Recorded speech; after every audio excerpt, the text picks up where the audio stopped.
avec Yes. C'est notre moment. Dites oui aux actualités dans votre journal TV. El Mondes assure un résultat exceptionnel. Faites confiance à El Mondes. Manoltranao ny vaovao. Antsiray dia tonga manantona anao izahay. Iara-dalana isika, mitetika asanao ho vita. Indrana 643, manantona anao ny fampindramam-bola. Manoltranao ny vaovao.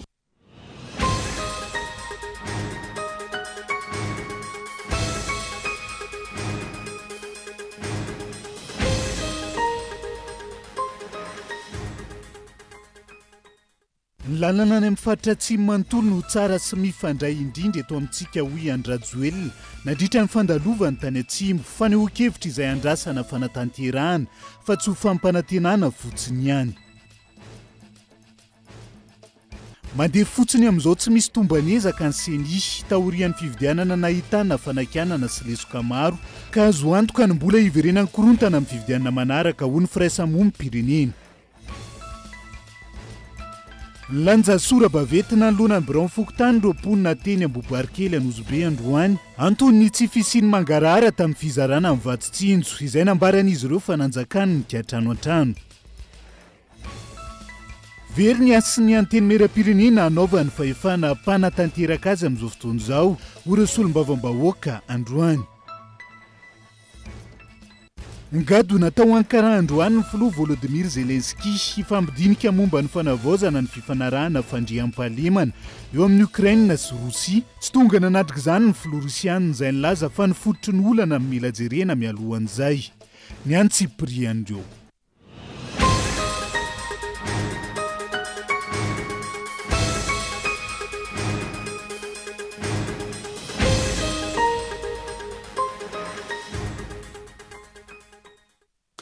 Fotoana ny fampalalam-baovao eto amin'ny fitalavitra kolo fa tena ny araba tomboky lasy tongovavy manasa anao ihany koa anaraka ny any Tsiprian'izay aty ampanomboana dia tsara ny mampafantatra antsika fa koatra ny afandarana ara-toe-karena mazatra isaky ny alakamisy toy izao dia isy ihany koa ny afandarana manokana iresahana ny toerany antoko leader fanilo manoloana an'ireo loha hevitra samihafa mafana eto amin'ny firenena amin'izao fotoana izao raha tsy ilaza fa tsy ny raharaha Bazy Toliara sy ny raharaha Nosy Malagasy ihany koa fandarana izay arahantsika ao arian'izao fampalalam-baovao zao. Fa matoan-datsoratra vetrany nandritra ny fandalovany tany atsimo nanamafy Andrajoelina fa fakatelo taona dia lalana any amin'ny faritra atsimo manontolo no lalana tsara sy mifandray indrindra eto Madagasikara amin'izao fotoana izao. Miandry azy andalo ihany koa araka izany ny vahoaka any amin'ny faritra maro toa ny amin'ny Maintirano, Sambava, Ikongo sy ny sisa sa ho vita ihany koa ny lalana ka ho sitrana Siapiarina, Lavanilina matoan-datsoratra. Ny volana 2024 no natomboka ny fanamboarana mirefy 410 kilometatra mampitohy any Taolagnaro sy Ambovombe ao amin'ny lalam-pirenena fahatelo-ambifolo. Tsy nijanona fotsiny any amin'ny Taolagnaro sy Ambovombe anefa ny RN13 fa tonga hatrany Iosy ary mitotaly 370 kilometatra. Ny RN13 izay nilazany Andrajoelina fa tsy hanaovan'ny politika intsony raha tsy vita ny volana Oktobra 2024. Tapaka tao anatin'ny filan-kevitry ny ministra Omaly fa isan'ny atao lara-pahamehana ankoatra ny lalambe mikodana sy ny lalana anatanterahana ny tetikasa Saofika, ny lalam-pirenena fahatelo-ambifolo mampitohy any Osy sy Betroka izay mirefy 710 kilometatra ka ho vitaina amin'ny ity taona 2024 ity. Zavatra tsara zany ary efa nanaovana antso avy matetika ny anamboarana sy hikojakojana ny lalana ito amintsika. Na izany mila vokatra azo tsapaitanana sy tamaso ny ponina izay efa tsy vahiny intsony amin'ny fanaovana kobakambava sy fampanantenana pokaty. Efa maro tokoa izay fampanantenana ny mena ny vahoaka malagasy izay raha tambatra ny kabary teo amin'ny fotoam-pidoran'ny Andrajoelina teo aloha amin'izao mandaha faharoa izao sy tamin'ireny fotoan'ny fampelezakevitra ireny. Ny taona 2024 tsy ahivina nampitaraina ny mpamatsy volany tsy fisiany fikojakojana ny lalana no ilay volana tokana hikojakojana ireo lalana ireo tsy hita. Rary no izy ireo tamin'izany fotoana raha toka 5 taona farafahelany dia potika avokoa ny lalana izay tokony haharitra hatrany amin'ny 15 taona. Ny lalana izay tena lalandra mamelona ny firenena ary ilaina amin'ny fampandrosoana. Ankehitriny raha milaza fa lara-pahamehana ny fanamboaran-dalana tsy efa tany amin'ny taona 2024 ve nandrenesana izany ary inona teto amin'ny firenena sy eto amin'ny firenena ankehitriny no tsy lara-pahamehana fampanananasa, fandrimpahalemana, fanatarana ny fanabiazana, famerenana ny soatoavana mahamalagasy, fanarenana ny fiarahamonina, fanovana ny toetsaina, fanatarana ny toekarenina, ny fahasalamana, fanatarana ny tontolo ny asa, fanondrotana karama, fandraisana mpiasa-panjakana sy ny sisa. Lara-pahamena avokoa ireo amin'izao fotoana izao, ary vitsy ny sa ilaza fa isan'ny tafiditra ao anatin'izany lara-pahamena ilain'ny firenena sy ny vahoaka izany, ny laky arivo, ny teleferika sy ny autoroute. Ilainy reny, fa tsy tafiditra ao anatin'ny lara-pahamehana. Ny magaga nefa, na aiza alean'ny filoka andraisan'ny fitenenana eo masom-bahoaka, tsy maintsy voaresaka ireo, na ny iray amin'ireo. Nanamafy any Rajoelina fa afaka 3 taona dia ny lalana any amin'ny faritra atsimo iray manontolo, ny lalana tsara sy mifandray indrindra eto Madagasikara. Nandritra ny fandalovany tany an-toerana no nilazany sy nampanantenany izany. Raha izany, rahovina vao andalo any Maitrano ka iainga avy ao tirony mandidy ny filoha, hahavitana io lalana io. Rahovina vao andalo any Kongo amin'ny lalana tsy mety vita any an-toerana. Rahovina vao andalo any Sambava hitondra vahaolana amin'ny lavanilina manoloana ny zava-misy any an-toerana. Raha ity fandalovana tany Atsimo ity mantsy ka ho vita afaka 3 taona ny lalana any Atsimo, tokony andalo amin'ireo faritra ireo ihany koa ny filoha mba ho vita ary ho voavaly ny fitarainan'ny mponina any amin'ireny faritra ireny. Tsy ny fidinana sy ny fivorian'ny minisitra ivelana Antananarivo no antsoina hoe fitsinjaram-pahefana. Tsy ho fanangonana ny arena sy tamberina andraikitra avy any amin'ny faritra miakatra aty andrenivohitra eo ihany koa. Izany fitsinjaram-pahefana izany hoy Constant Gavelson androany. Raha te hametraka marina ny fitsinjaram-pahefana mpitondra fanjakana, tokony miroso amin'ny fividianana sy fanomezana fahefana feno ny tompon'andraikitra isam-paritra hoy ny fanazavana. Mbola lavitra afo ny kitaira ny fametrahana ny fitsinjaram-pahefana eto amintsika no resahiny. Hoy ny fanehoan-kevitry ny mpamakafaka sy mpanao politika nanaovana fanadahadeny. Dadadadrain'ny fitondrana ankehitriny fa miroso mankany amin'ny rafi-pitondrana fitsinjaram-pahefana izy ireo amin'izao. Tenenina matetika ihany koa ny hoe tsy misy commune sy district ary faritra adino. Tsy mbola nisy tato anaty 80 taona ny mpitondra manakaiky vahoaka tahaka ny amin'izao fotoana. Voaresaka amin'izany ny fidinan'ireo mpikambana eo anivon'ny gouvernemanta eny amin'ny faritra sy ny fivoriana toy ny filan-kevitry ny ministra mitety faritany. Diso ny mpitondra raha milaza fa fitsinjaram-pahefana io ataon'io, hoy Constant Gavelson androany.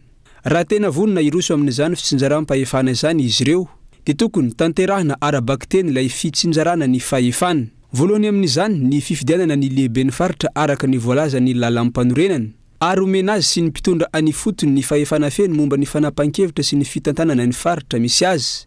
Nanamafy ity mpamakafaka sy mpanao politika ity fa tsy fitsinjaram-pahefana velively izao fandalovan'ny fitondrana foibe any Atsimo ny nosy izao.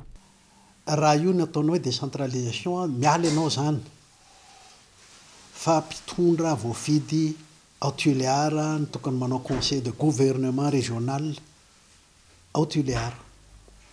Zany hoe fivorian'ny fitondrana ny faritra toliara no atao. Zay ny décentralisation. Olom-bo fidy ny toliara hitondra ny faritra toliara.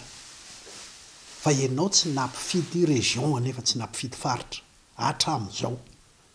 Ka tsy décentralisation io fa fitondrana foibe centralisé ihany ary vao mainka mampiseho any atoliara fa centralisé aty amiko ny fahefana. Matoa tsy olom-bo fidy ny toliary ny mitondra ary manao fivoriana gouvernement fitondrana ao.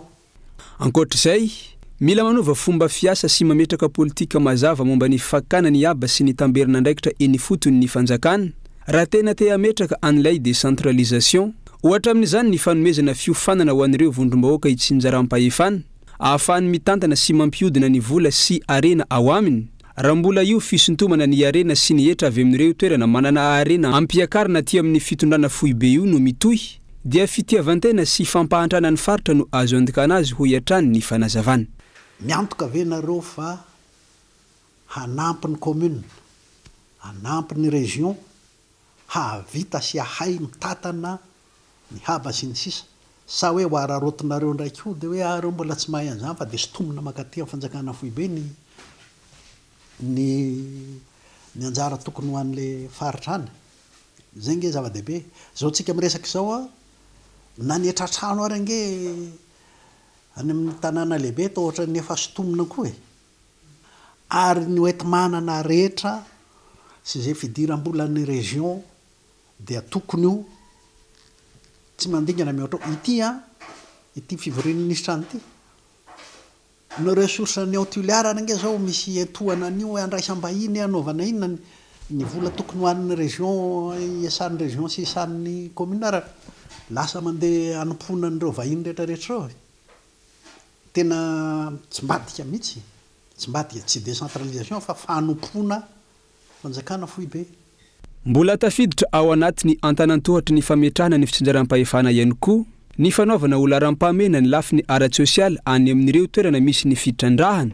Raha naneho ny heviny momba an'io base toliara io Constant Ravelson Androany, tokony ho isy fananganana hôpitaly manokana andraisana an-tanana an'ireo mpiasa sy ny mponina manodidina ny toerana misy ny tetikasa satria na tiana na tsy tiana tsy maintsy hisy fiantraikany amin'ny fahasalamana io base toliara io. Fa eo ihany koa ny tokony hisy ihany famatsim-bola manokana hikajiana ny tontolo iainana any toerana satria efa mpoizina mialoha ny ahasimba an'izany. Famitaam-bahoaka no betsaka amin'ireo fampanantenana ataon'ny Andry Rajoelina amin'izao fotoana izao fa ny firenena vao maika miletika anaty fahantrana hoy ny filohany antoko tsara tafina androany. Tsy maro toerana intsony ny fitokisany vahoaka mpitondra ka mahatonga ny Andry Rajoelina mbola manohy ny fampelezan-kevitra hatramin'izao. Rina fitiavana no mitatitra ny antsiprian'izay. Miraradraraka hatrany fampanantenana ataon'ny Andry Rajoelina atao anatin'ny filan-kevitry ny minisitra Omaly araka ny efa mahazatra ny nampanantenana teo aloha tamin'ny 2010 sy 2020 sy 2020 nefa mbola tsy tany teraka ny akamarony afa mijanona ho resabe sy fisehosehoana ambony latabatra ihany. Nambara indray tao anatin'ny filan-kevitry ny minisitra tany Toliara afa ampidirina herinaratra mandeha amin'ny masoandro na ny parka solaire ny tobim-pahasalamana CSP2 manerana nosy. Ny fametrahana 10 mégawatt ho an'ny faritany Toliara, ny fanamboarana ny lalam-pirenena 10 sy 17, ny teo aloha tsy vita akory nefa ny lakarivo no hiazakazahana. Mbola nitohy androany indray nefa ny fampanantenana manaraka vaovao nataon'ny Andry Rajoelina ny vahoaka ny Toliara afa afaka 3 taona dia ho hita taratra ny fampandrosoana ny faritra atsimo. Raha mahita nefa fa ny parc solaire vao napetraka tany Mahajanga tamin'ny volana marsa teo dia efa nisorona ka veranjavina hatreto ny toyiny. Lalam-pirenena maro no simba izay mampitarena ny mpampiasa lalana fa tsy misy manamboatra. Efa tamin'ny 2010 sy 2020 ihany koa i Andry Rajoelina no nampanantena isaky ny mitety faritra afa mpahandroso ao anatin'ny fotoana fohy any Toliara, Antsiranana, Mahajanga, Toamasina, Fianarantsoa sy maro hafa. Saingy tsy misy tanteraka izany ankehitriny efa ny fampanantenana vaovao indray no isehosehony. Ankoatr'izay, foto-drafitrasa maro no tenaina tamin'ny fiatombohan'ny feptom-piasan'ny faharoa afa hovitaina amin'ny faran'ny taona 2020 sy 2020 toy ny fametrahana uzina lehibe fanadiovana volamena, ny fandrakofana tara 20 kilometatra amin'ny lalambe migodana, ny kianja sy ny sekoly manaram-penitra any amin'ny faritra, ny famokarana herinaratra saingy tsy misy vidy izany roa taona mahery aty aoriana. Zara lasa fomba fiasa mahazatra ny mpitondra ankehitriny ny fampanantenana toy ny fampielezan-kevitra ka tafalatsaka anatin'ny kizony fahantrana ny firenena ho ny filohany antoko tsara tahafina. Tokony mba mieritreritrana ngamba ny ao fitondragno hoe alefaso aloha dia ho hitasika aneo zy raha vita fa raha teneniny daholo le vola ohatrany tsy dia misy tena lasa katakaterenaka ny toe-karenantsika zao e amin'le raha ngamba mahita ny sara isika me rapportna na banque mondiale na banque centrale dia mahita fa hoe tsisy ny vola zao ary zay misy akegna anaovana an'io sisin'io loi de finance rectificative io e satria sisy ny vola hoe avaty avadika ambadika aty sy misy fa teneniny foanaka dia dia ho hitasika anao indray moa fa io moa dia mitazona an'io daholo n'olo rehetrarehetra hoe nampanantenana zao ianao dia aiza le izy dia mampanantena koa raha misy fivoriana magnaraka koa. Mifanipaka amin'ny targetra napetraky Andry Rajoelina amin'ny hoe Madagasikara tsy maintsy mandroso ny vokatra azo tamin'ny fitondrany. Saika fiamorana avokoa no hita eo amin'ny lafiny ara-toe-karena sy sosialy raha ny filaharana irasan'ny pirenena. Tsy androso anefa ny firenena malagasy raha mbola izao fomba fiasa mandetika ny firenena fa ampitehana izao no entin'ny mpitondra mampandroso. Tena mampalahelo fa nefa sika manana ny zavatra rehetrarehetra, manana ressources rehetrarehetra sika ne tokony mba tokony sarasarana zao misy situation misy sika fa izy moa dia zay tiany ihany na tian'ny fitondrana ihany natao na ho azonareo rehetrarehetra daholo io maire na député na sénateur na ino sy androso atsika raha mbola amizao izao fomba tidragno zao sy ny fanaova-tragno ny fandrosoana raha maro ny bâtiment eto ane fijaniagna ny sasany sy regny misy ny fampandrosoagna sy regny fa dia mbola ho sahirana atsika. I Maurice, Sénégal, Rwanda izay mihazakazaka ny fivoarany afa i Madagasikara tsy mety androso noho ny fampanantenana lava tsy misy tanteraka. avelantsika eo izay faneho-kevitra samihafa momba ny fitantana ny Andrajoelina ny firenen'izay fa nilanja sora-baventina nolona ny Birao Fokontany ireo mponina teny Ambohibarikely Anosibe anaty boriboritany faha-efatra androany. Antony tsy fisiany mangarara tamin'ny fizarana ny Vatsi-Tsinjo ka tsy anekeny izy ireo ny kinamanamana ihany koa. Ireo mponina izay mitakatra amin'ny fialany ase Fokontany amin'izao fotoana izao ny tsy fampina avy amin'ny fiadidiana ny Repoblika no isan'ny fototry ny olana amin'izao fotoana izao ny lehibe ny Fokontany teny an-toerana azo ny mpanao gazety tamin'ity Androany Tigabin Loa. Dia naka numéro dia hoe tsisy numéro fa ndiana mody sady tsy ny anaranao dia lasa nody kefa za manano tena tsy mananjana ka tsy manambady. Zay tsy teo zao misy miteny manao hoe lany andra famantana mody mandro tsaramaso. Izay no niainany ireto be antitra ao amin'ny Fokontany Ambohibarikely Anosibe anaty boriboritany faha-efatra ireto. Raha tonga niatrika ny fizarana Vatsi-Tsinjo tetsy amin'ny kianja Makiandoha Tapenaka ny alatsinainy teo. Natsikaritra fa nisika an-trano an-trano nataon'ny tompony andraikitra eny foton'ireo mponina eny an-toerana ka nanatanteraka hetsika nilanja sora-baventy ary nilahatra teo anoloan'ny Birao Fokontany. Niala asa fivelomana sy karama fanao andavanandro izy ireo tamin'ny alatsinainy teo no nahare fa misy fizarana vary avy amin'ny fitondrana foibe. Na efa voasoratra anarana milohaza izy ireo tsy nisitraka ireny fanampina ireny. Olona hafa tsy tao anaty lisitra nefa no nahazo izany ka antony itakin'ireo vahoaka ny amoahana an'ireo vary ireo sy ihany koa ny ialan'ireo komitin'ny Fokontany eo amin'ny asany. Rehefa tonga tany zay tsisy izay nanana tike ihany nahazo tany dia zareo samy zareo nanokotranao an'ilay tike dia tsisy nisitraka izay tena marefo zany izay tena sahirana tsisy nahazo daholo tompoko fa vary rehetrarehetra izay fanampinareo rehetrarehetra tany tsy nahazo ny vahoaka sahirana. Misy ihany zany le tike fa zay tsy nisitraka nefa zay fa anaty lisitra izy samy fianakavian'ny zareo ihany zany nahazo le tike nahazo nameny sarety. Dia aloha miala zay taninay zay azafita pitanareo le olona fa aloha lefa maty misary mbola vesika tsy avesika roa verina veny misitrika daholo tompona andraikitra rehetra eto amin'ny Fokontany ngasany kosa mety. Rehefa voaray le lisitra dia menan'le président Fokontany dia tsy mpinotra amin'ny tsipona kotsy le izy dia asorina ny anaran'le olona zay alako bika tsy tiako tare fa zay olona tiaty sy fianakaviany ihany no ataony ao anatiny io. Io nefa rehefa misy foana fandraisana lista dia ohatr'izay foana le izy ohatr'izay foana le izy. Manoloan'izay nitondra fanazavana ny filohan'ny Fokontany Ambohibarikely Anosibe ka nilazany fa tsy avy ao amin'izy ireo no nahatonga an'izao olana izao fa avy any ambony. Tsy nahafeno isa nalefa tany amin'ny présidence sy ministera ny fanampiana tonga ka tsy maintsy nandray fanapahan-kevitra hafa ny komity Fokontany hoy ny fanazavana. Manana olana izay mikasika ny resaka Vatsi-Tsinjo zareo Andoha Tapenaka.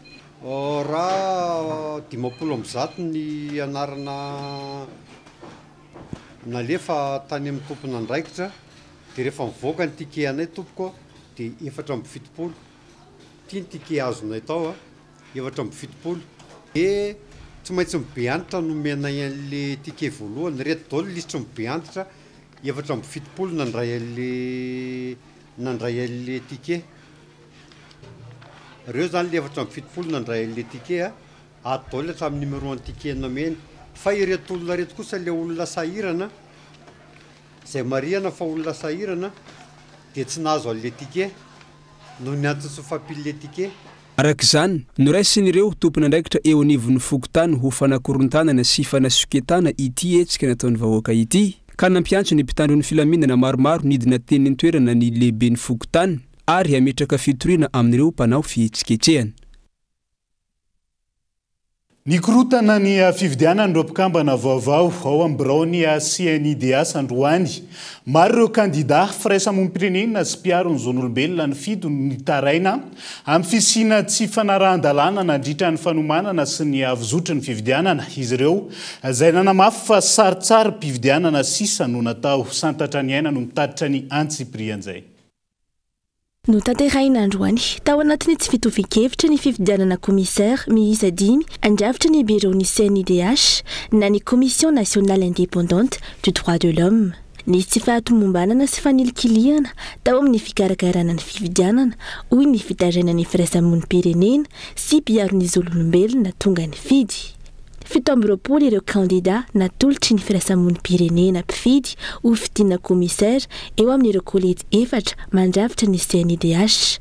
Komisaira iray avy amin'ny kolejy ankizy, ray ho an'ny kolejy vehivavy, ray ho an'ny kolejy olona manana fahasembanana ary 2 ho an'ny kolejy zon'olombelona amin'ny ankapobeny. Tamin'ireo kandida 7 ireo, 10 ihany no nankatoavina. Tranga izay tsy nekeny mpikambana sasany ao amin'ny firaisamon'ny-pirenena mpifidy, izay tsy nahazo miantony na nekena ny kandida sasany sy ny nandavana ny hafa. Kandida efa nomanina no nekena hirotsaka, misy kandida nailika no ny antony tsy mazava hoy izy ireo. Mpikambana 4 ao amin'ny komite ad hoc ihany koa mikarakara ny fifidianana no tsy navela niditra tao amin'ny biro fantatsaham-bato ny maraina teo rehefa nitaraina momba ny tsy fahatomombanana nitondrana ny fifidianana ka vao maika nitobo ny fiahiahina sy ny korotana nanodidina ny fifidianana. 7 zany isan'le kandida dia ny 10 oke fa 7 zany ny rejeteny zareo daholo dia izay zany le natonga anay nijoro hoe tsy nety le depuis natao le fanofanana an'le kandida satria misy olona hoe tonga dia hoe tia aroso olanina fotsiny natao tsy arajarina zany ny fifidianana lista an'le fifatenana an'le izy maly zany navoaka ny zareo tamin'ny gazety io lista io dia rehefa navoakana io zany a dia izay atao alohan'io zany efa nesorina tao anatin'le izy hoe nareo komision ad hoc anankefatra miala satria ohatra manelingelina ny fomba fiasany zareo mihitsy zany natonga nanasorany anay tao satria izay zany mba niady satria zoan'olombelona mantsy ty resahany ity dia tsara hoe mba olona tsy overezon-jo fotsiny ny tena ve mikirakira ny zoan'ny olona dia ny tena indray no anala ny zoan'olombelona anitsakitsaka ny zoan'olombelona dia izay no natonga nay nesorina.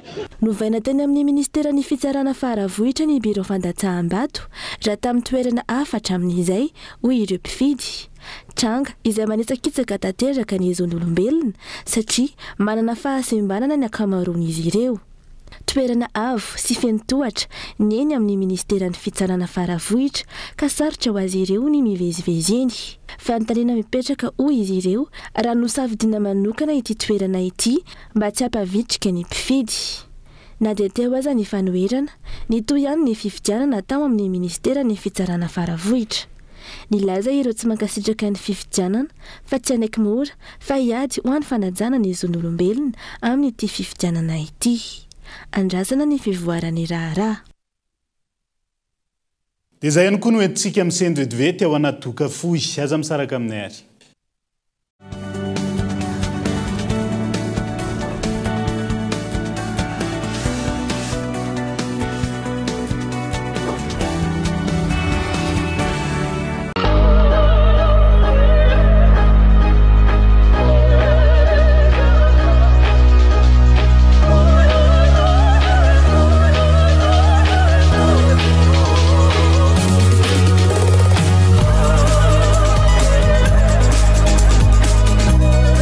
Giga stylé. Avec maintenant plus de data, profite de nettement 25 000 et c'est 4,5 gigaoctets d'internet. Et c'est toujours à 25 000 arrière. Tape vite le dièse 322 étoile 8 dièse.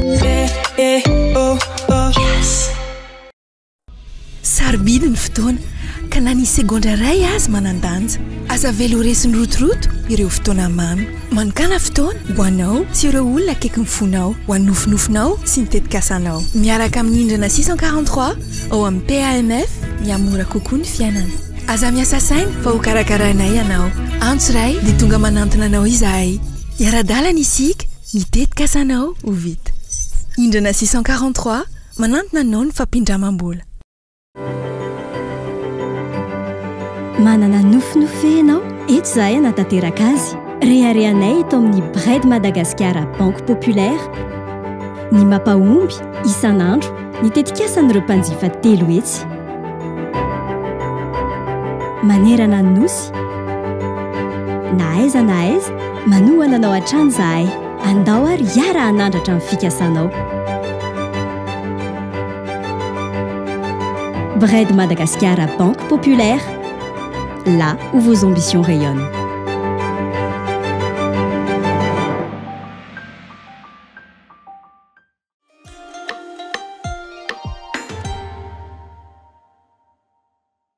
ndao mamokatra aingana kokoa mba aleo tena ara-tsakafo ampiasao ireo fitotom-bary ainga piasa no azona vokatra tsara milina mavita amin'ny toto vary hatramin'ny 2.5 taona isan'ora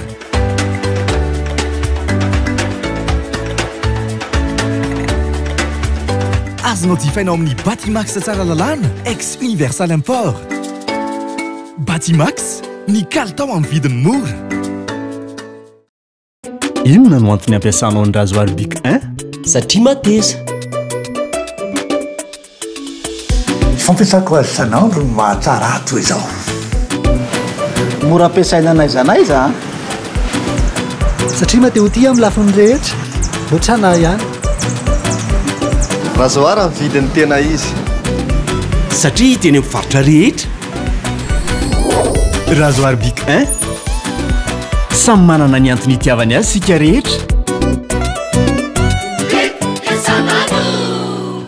Tsara be izany café au lait izany tansa. Tsara rô flanty e. Satria ronono mandrimamy top les nouvelles recettes no ampiasaiko. Top les nouvelles recettes tena top. Manolotra fihenam-bidy anao ny top lait. Arivo sy ray alina ariary ny lehibe ary 4 arivo ariary dia efa mahazo ny kely.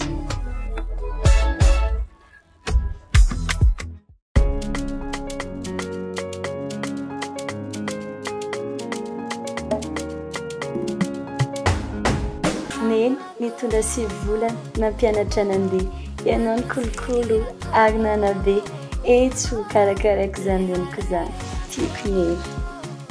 Izahay ato amin'ny Cosmos ihany koa dia mikarakara anareo. Safidio ny kado mety aminao miaraka amin'ny fihenam-bidy hatramin'ny 5,700 isanjato. Tsy olana ny tsy fananam-bola eno eo ampifalio neny miaraka amin'ny vente à crédit mirindra.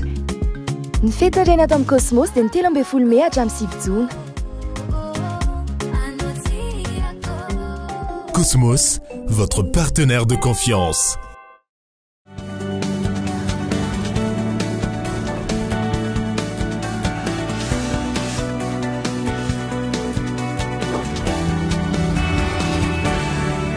Tapany faharoa amin'ny fampahalalam-baovao very ny asy ny anteny mera-pirenena nanaovana fahefana mpanatanteraka azy amin'izao fotoana izao orasolom-bavambahoaka nanaovana fanadihadiana androany tsy rarahina amin'ireo fanapahan-kevitra lehibe eto amin'ny firenena izy ireo tsy manitsy teti-bola-panjakana ihany koa tsy asiana fasafasa rehefa hoeritaona izao tsy alony karama an'ireo assistant parlementaire onina saina no mitatitra ny antsiprian'izay. Tsy manisy asin'ireo androm-panjakana mijoro eto amin'ny firenena ny fahefana-panatanteraka fa manao izay tiany. Isan'ny atao tsinontsinona amin'izany ny anteny mera-pirenena izay arofanina manara-maso ny asan'ny fahefana-panatanteraka. Mandrakandroany tsy mbola nefaina ny karaman'ireo assistant parlementaire efa notendrena. Nanomboka tamin'ny idiranay ny asa dia efa nomena ireo mpiara-miasa aminay ireo dia anaky 3 izany raha permanent moa izany. Tsy mandray karama hatramin'izao nefa nome tsara. Izay zavatra hitako hoe tsy manaraka ny lalàna mihitsy izany satria matoa ilay olona ny nomena dia misy karama tokony horaisiny izany dia miteraka olana ilay izy eo amin'ny asanay satria voatery hoe ilay olona efa nome daholo tsinona dia voatery izay karama raisiny eo izany dia iny zaraina amin'ny rehetrarehetra fa mbola miandro moa izay hoe tokony hopehena ilay izy satria efa nome dia fanazavana tsy misy. Ary ny anteny mera-pirenena dia lasa zavatra ohatrany hoe androm-panjakana atao tsinotsinona mihitsy ankehitriny. Aza diny fa misy mpiara-miasa akaiky amin'ny solom-bavambahoaka ankehitriny izay conseiller technique tsy mbola nandray karama hatrizay na député ny député mandraky tiany androany. Proof ray voalohany izay ny fanaovana tsinotsinona ny anteny mera-pirenena. Ireo assistant parlementaire rehetra tamin'ity mandat vaovao ity tsy nisy nisitraka izay karama izay raha ny faneho-kevitra hatrany. Tsy misy ihany koa ny fanazavana entin'ireo tompony andraikitra eo anatrehan'izany izay endrika adikan'ireo solom-bavambahoaka ho fanitsakitsahana ny asan'ity androm-panjakana ity. Tsy fanomezana ny asan'ireo solom-bavambahoaka izay tsy vao izao fa efa maro ny tranga tato anatin'ity fitondrana rajoelina ity raha tsy ilaza afa-tsy ny fanafaonana ny fiaonana eo amin'ny fahefana-panatanteraka sy ny fahefana-panao lalàna na ilay fasafasa. Eo ihany koa ny fanaovana ho atombotra ny fahatongavan'ny volavolan-dalàna amin'ny feny teti-bola-panjakana mba tsy ahafahan'ireo solom-bavambahoaka mandinika sy mamakafaka izany. Ary fanindroany tamin'ity tsy asiana fanotsiana ny teti-bola-panjakana fa ny fahefana-panatanteraka ihany no manao izay tiany amin'izany. Na voalaza ny lalàna aza fa arofanina mpanara-maso azy ireo ny anteny mera-pirenena. Vaovao ny fanatanjahantena vetivety miditra amin'ny andiany faefatra ny rally VSR Madagasikara amin'ity taona ity izay karakarain'ny Koram izay ho tanterahana ny 7 Mey hatramin'ny voalohany volana Jona ho avy izao. Misy ny mampiavaka ity andiany ity hoy ny mpikarakara vinavinaina 20 eo ny fiara handray anjara ka mifarana rahampitso ny fisoratana anarany natin'izay. Andoarantsika amin'ny fanampanazavana. Ny andro voalohany aloha zany le 29 mai de visite administrative et technique izay atao etsy amin'ny Carrefour Akorondrano eo amin'ny parking ao. Ny zoma 30 mai kosa de miangary amin'ny Akordig ny tomobila voalohany amin'ny 9 maraina makany amin'ny Ampefy andalona Ampefy Soavinandrina Faratsio ary any Atsirabe ny fiafarany izay dingana voalohany zay de any no matory ny zoma. Ny sabotsy maraina kosany amin'ny Sivya miala eo amin'ny Atsirabe indray miverina makany Ampefy. Zay ny dingana faharoa ary ny dingana fahatelo farany de ny lahady voalohany volana Jona 1er juin miala ny Ampefy miazo Antananarivo eo amin'ny Akordig ny arrivée finale. Lafomba hafa nosokafana tamin'ny fomba ofisialy ny alahady teo tao Andravona commune Tsifuta district ny Toliara faharoa. Ilay ranto vaovao mampiseho an'ilay vorona lehibe indrindra nisy teto ambonin'ny tany ao amin'ny Musée Mickey no ahitana azy. Izay zava-dehibe ho an'ny fampiroboroboana ny kolotsaina sy ny fizahantany any amin'ny faritra Atsimo andrefana. Bonhomme Elise no mitatitra ny Antsiprian zay. Hita indray eto amin'ny tranombakoka Mickey Andravona ilay vorona lehibe indrindra eran-tany antsoina hoe Aepiornis izay tsy hita afa-tsy tito Madagasikara tany amin'ny arivo taona lasa. Tamin'ny alalan'ireo taolana izay singa fototra hita tato amin'ny faritra Atsimo andrefana no nahafahan'ireo manampahaizana vahiny nanao fikarohana sy nandrafitra indray ity vorombe ity. Un oiseau disparu depuis 1000 ans qui peut mesurer 3,20 mètres de haut et peser 800 kg. Énorme. Voilà, c'est un oiseau endémique de Madagascar. Il y avait 3 espèces. Le plus petit faisait 1,50 m de haut et le plus grand 3,50 m. Et le plus grand pouvait peser jusqu'à 800 kg. Les œufs que vous voyez ici sont énormes. Ils contenaient 9 litres. Donc ça fait une grosse omelette. Voilà. C'est grâce à M. Nirine si on a pu réaliser ce projet. Ça met en avant le sud, parce que le plus grand était ici à Tuléar, dans le sud, puisque c'est ici qu'on a retrouvé les ossements. Nous avons décidé de reconstituer cet oiseau à partir de peau d'autruche. Voilà. On a essayé de travailler fidèlement par rapport au squelette. On a fait une partie en France et une partie, l'assemblage s'est fait ici à Mickey Lodge. Zava-dehibe ho an'i Madagasikara indrindra ny faritra Atsimo andrefana ny fananana vakoka miavaka raha ny fanazavany Nirina Ramanandraibe izay tompo-kevitra tamin'ny fanatosana izao tetikasa goavana izao. Ny tena nosikana moa zany dia le fitiavana le culture gasy zany mba mampiseho zavatra nisy teto Madagasikara sy nalaza eran-tany tamin'izany andro zany satria tamin'izany Madagasikara efa nalaza hoe misy le oiseau éléphant fitenin'ny arabo anazy tamin'izay satria toerana nisy épices maromaro teto Madagasikara dia nafienina mihitsy ilay izy tamin'izay dia izy zao no repéran'ny resaka arabo taloha zao hoe misy an'ilay toerana misy oiseau éléphant dia eto zany le oiseau éléphant le fantatry tamin'izay vorombe dia voanaly izy zany moan'ny gasy aloha tena naovako anazy hoe mba fantatry ny gasy dia avy eo moa afaka atao marketing koa izy amin'ny tourisme hoe mba afahana mba tonga aty ny vahiny mba hahalala an'izany hoe vorombe zany ny péronisme zany.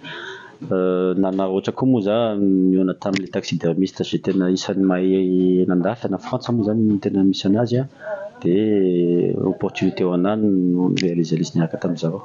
Misokatra ho an'ny be sy ny maro le fitsidiana ity vorombe ity izay hita ao amin'ny tranombakoka Mickey ao Andravona. Taoriany fanokafana azy tamin'ny fomba ofisialy ny alahady teo. Hita ao ihany koa ireo vakoka hafa afantarana ny Mickey sy ny mampiavaka ny faritra Atsimo andrefana ho fampiroboroboana ny kolotsaina sy ny fizahantany eto Madagasikara. Trangam-piarahamonina tany Toamasina no amaranantsika ny fampalalam-baovao amin'ity ala ity. Namohan'ny fokontany certificat de bonne conduite ny ray tamin'ireo olona roa izay lavo mibala ny ampitandro ny filaminana tao Andranomadio ny aliny talata 13 Mey lasa teo. Ny fianakaviana ihany koa laza fa olona tsy salama ary mbola manaraka fitsaboany tombokilahy Riko. Fanadihadiana makasik'izay. Tokony tamin'ny rora tolakandro no tonga tao amina tokantrano iray tao Andranomadio ny mpitandro filaminana maromaro. Nitady ny tompotrano rehefa nahazo loharanom-baovao marim-pototra tamina olona tsara sitrapo. Ilay loharanom-baovao izay milaza fa misy olona mikononkonona fanafiana amin'ny tampiadina izay kasaina atao eny amin'ny manodidina ny Vila Safira eny Andranomadio. Ilay tompotrano izay nankalaza ny tsingerin-taona nahaterahany ny talata 17 ny volana Mey lasa teo no niraofy ny mpitandro ny filaminana niaraka tamin'ny vahinina saina ka tafiditra tao anatin'izany tompokilahy Riko. Efa nitsotra nefa ilay tompony fety fa tsy tokony hoentin'ny mpitandro filaminana i Riko no izy olona nasaina amonjy fety fotsiny ihany fa tsy mahalala na inona raha ny fitantarany ireo fianakaviana. Aniza le moto akaty le olona tadiavinay le tony de teny izy nivoaka moko le tony de fitake amin'izay savaigna le moto de mazava be le taratasy na moto mazava jerevagna neny ramoseko mazava koa le taratasy de ny teny le olona le nagnanovany anniversaire hoe vahinay fa zoetigna akagny fa za fogna le tadiavinareo de za le voakagny nanomboka tamin'ny roa zare nakananjy takao de nasinjare menote le reka de reka tsy nasinjare menote le vadiko takao tsy nasinjare menote de nalenjare nanomboka tamin'ny roa de nindrosinjare le moto de niteny reka tamin'izay efatra zare le niditra de roa le tavela de niteny zare mandeha na mifimpankirihiry anare de zare nandeha de akanjo zay magnantso de misaona numéro Riko de fa naregny mandeha mifimpa zay de nitetitety tany jiaby ta Mangarano ta mifimpankirihiry ta brigade de recherche ta mi conteneur ta mi central. Dia izay ihany koa no entina manakatona ny fampalalam-baovao tamin'ity ala ity azadino ny afandarana journal de l'économie iresahana ny tontolo ny fizahantany arahana ministry ny kolotsaina sy ny fizahantany teo aloha Andriamatora Benrina Jean-Jacques. Io ihany koa ny afandarana manokana iresahana ny antoko leader fanilo ny position an'izy ireo manoloana ny raharaham-pirenena sy ireo lohahevitra mafana eto amin'ny firenena amin'izao fotoan'izao raha tsy ilaza fa tsy ny raharaha base toliara sy ny raharaha nosy malagasy aty amin'ny ranomasimbe indiana ihany koa fandaharan'izay anasananao mandrapitafy ho amin'ny raha mpitson-driary tomboky lasy tombo vaveloma tompoko.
Ray dia tonga manantona anao izahay iara-dalana isika mitetika asanao ho vita indrana 643 manantona anao ny fampindramam-bola. Vous a présenté Ni Vavao. Elmondes assure un résultat exceptionnel. Faites confiance à Elmondes. Vous a présenté Ni Vavao. Avec c'est notre moment. Dites oui aux actualités dans votre journal TV.